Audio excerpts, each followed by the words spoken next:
कांग्रेस की हताशा सिर्फ राहुल गांधी को लेकर के नहीं। जब से सोनिया गांधी कांग्रेस की बागडोर संभाली, कांग्रेस का ऐसा लगा कि उसकी पहचान, उसका चारित्रिक पतन ज्यादा होने लगा। जिस बिहार में लालू यादव के विरोध पर कांग्रेस खड़ी थी, जिस बिहार में कांग्रेस के विरोध पे लालू यादव ने राजनीति शुरू की, सबसे ज्यादा मस्खरापन उन्होंने जगन्नाथ मिश्रा, जो बिहार के पूर्व मुख्यमंत्री थे, जिनके कुर्सी डायरेक्ट लालू प्रसाद यादव ने हथियाई थी, और उसके बाद लगातार उनका मजाक उड़ाते रहे। जातिगत आधार पे लालू की टिप्पणी और हमेशा हमलावर वो कांग्रेस पर रही। लेकिन जब लालू की सरकार जाने लगी, कांग्रेस का वजूद संकट में होने लगा, तो लालू प्रसाद यादव को 2000 में के विधानसभा चुनाव के बाद उम्मीद कांग्रेस पर जगी और कांग्रेस चारा चोर लालू यादव के साथ गठबंधन करके अपने मूल वोटर से अलग हो गई। लगातार फिर कांग्रेस का पतन होता चला गया और बिहार में स्थिति ऐसी हो गई कि कांग्रेस पहचान संकट से गुजरने लगी। बिहार कांग्रेस के नेताओं का हमेशा मानना रहा कि लालू के साथ उनका गठजोड़ बेमेल है, और जो कांग्रेस की राजनीति है और जिस जातिगत राजनीति के समीकरण से बिहार में कांग्रेस चलती रही है अतीत में, उससे कांग्रेस ने अपना वजूद खत्म कर दिया। एक बार स्थिति ऐसी भी आई कि कांग्रेस विधानसभा में एकदम से शून्य बटे सन्नाटा के कगार पर पहुंच गई।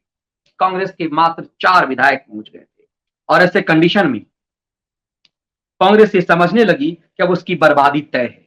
कांग्रेस पार्टी 2005 में 10 सीट पर मात्र जीत पाई थी पूरे बिहार विधानसभा में, और जो अगले कुछ ही महीने में वो 9 सीट पर अटक गई। 2015 में जब आरजेडी के साथ वो मिली और जेडीयू के साथ सबने मिलकर के चुनाव लड़ा, तो वो स्वर्णिम काल कांग्रेस का पिछले 3 दशक में रहा है, जो 27 विधायक रहे।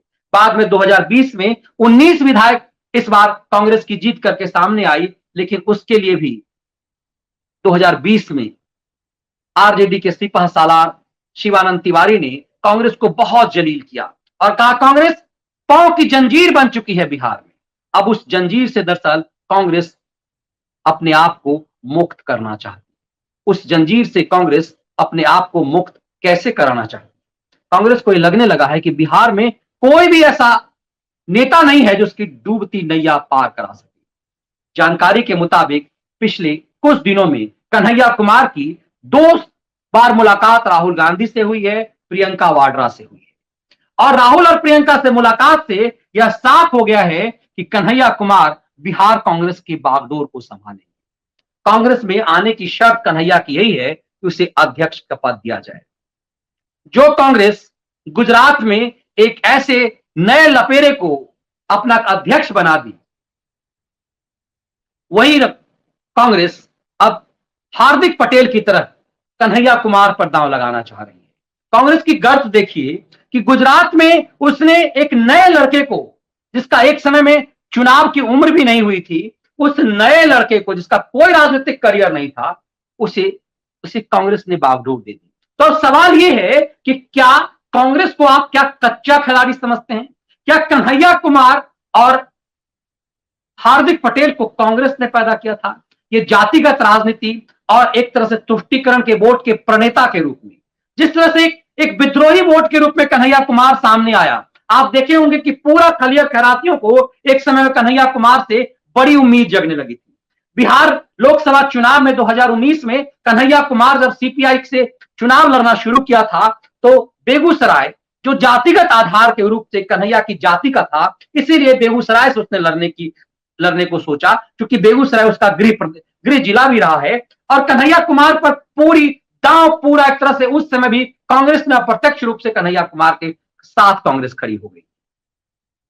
लालू प्रसाद यादव को यह लगने लगा था कि कन्हैया कुमार एक यूथ नेता है और वो उसके पुत्र तेजस्वी के लिए राजनीतिक रूप से खतरा हो सकता है। इसीलिए चाह करके भी कन्हैया को अपना प्रिय बना करके भी लालू ने उसके साथ सीपीआई के साथ गठबंधन नहीं किया और कन्हैया कुमार को दूर रखा गया।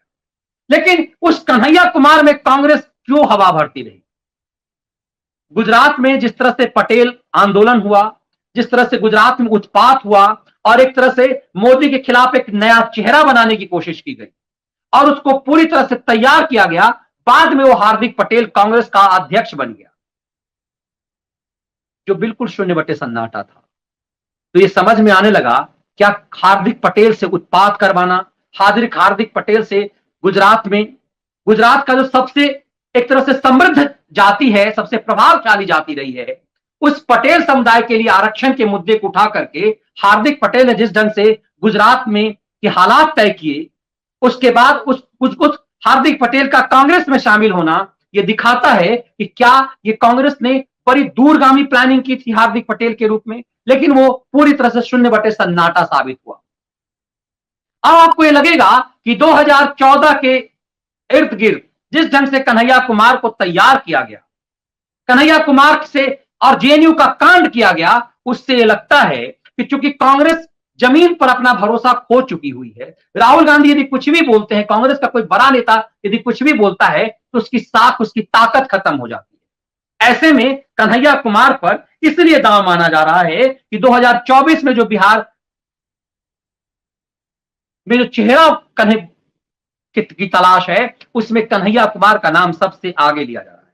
कन्हैया कुमार को कांग्रेस में लाने की जिम्मेदारी जानकारी के मुताबिक एमएलए नदीम जावेद को दी गई है। नदीम जावेद पूर्व एमएलए हैं, अब तो एमएलए भी नहीं है नदीम जावेद एक सक्रिय रहे और नदीम जावेद को कन्हैया कुमार को मनाने की जिम्मेदारी दी गई।